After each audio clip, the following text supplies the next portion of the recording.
Hello. I decided to put together a short video to talk about a topic that I can almost guarantee will be an item on the news over the next couple of weeks.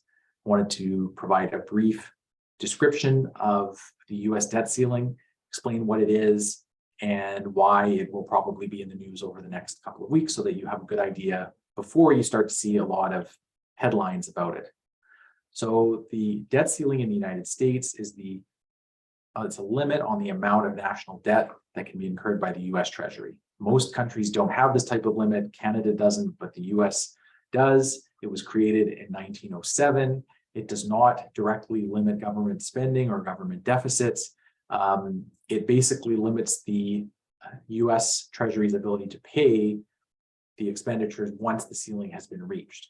So it's kind of like running up a big credit card bill, doing the spending, and then after you've run up the bill saying, I'm not going to pay that, or I'm going to intentionally limit it so that I can't borrow anymore, which is kind of a strange way of doing it. You'd think there would be a more efficient way of limiting spending because this doesn't actually limit spending, but this is what is in the United States. And from time to time, as we'll see, this has caused some issues.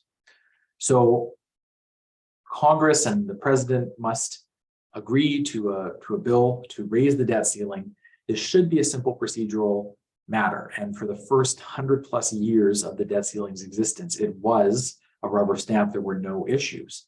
However, in 2011, Republican lawmakers, especially those who were part of the Tea Party movement, after the financial crisis, there had been additional government spending and higher deficits under President Obama. And so in 2011, the Republicans basically said that they were not going to increase the debt ceiling without getting some significant cuts in spending from the Democrats and President Obama.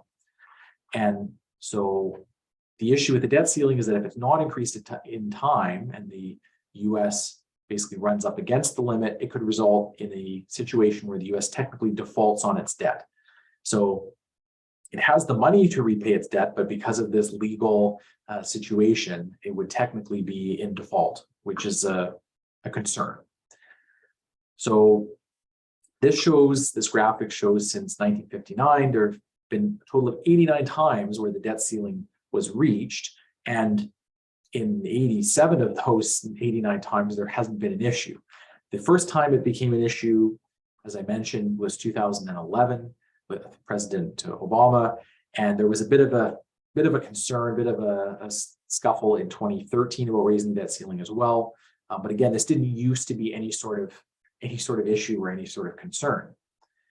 So in 2011, this is when the US debt ceiling became front page news. I don't even think most people knew that the US had a debt ceiling until 2011, even though the law had been on the books for more than 100 years.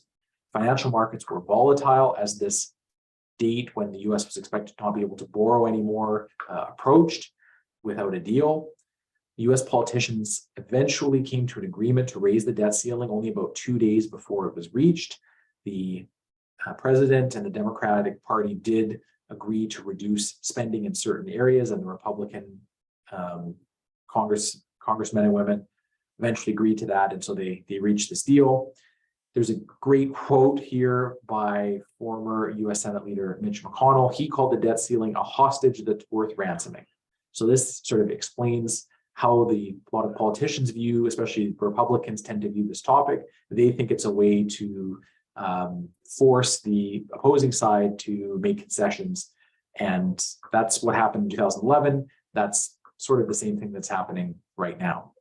So part of the issue is even after they agreed to this deal, Standard & Poor's, which is the largest credit rating agency in the world, basically said that because of all of this that happened and the potential for these types of future issues, it downgraded US government debt from the highest level, which is AAA, downgraded it one notch to AA+.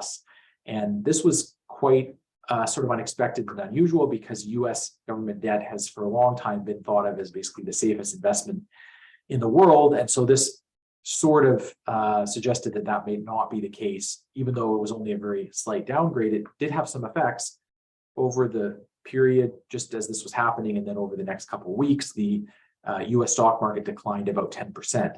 So there was volatility, as I mentioned earlier. However, these declines were all recovered in the next few months by the end of the year.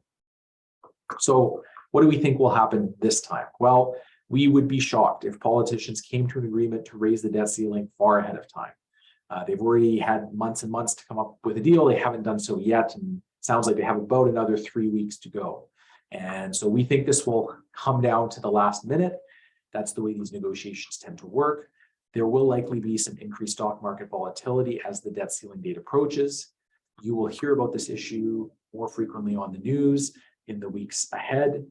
And despite this, we do expect an agreement will eventually be reached, and volatility at that point will subside. We don't know, obviously, exactly how far in advance a deal will be reached. This is usually the type of thing that does go down to the last minute. The Republicans don't want to give up their leverage. They have these things that they want to achieve, and President Biden and the Democrats don't want to be seen as weak and sort of give in too soon. So it's one of these things that will probably come down to the final week, the final couple of days, maybe even the final few hours, but we do expect an agreement will be reached. And so despite all the concerning headlines, we don't think this is an event that should cause you to be overly concerned or change your long-term investment objectives. So this was a brief summary of what the debt ceiling is, what happened in 2011, what might happen this time. Again, it's not something we're overly worried about. It's something we're monitoring, but we don't think you need to be overly concerned about it. We hope this short video has provided a bit more information about this topic that you might not have otherwise known about. And so when you see it on the news, you can be a little bit less concerned, at least have some idea of what's going on. So hopefully you've learned something. As always, feedback is appreciated. We hope you're all doing well, and I'll talk to you next time. Take care.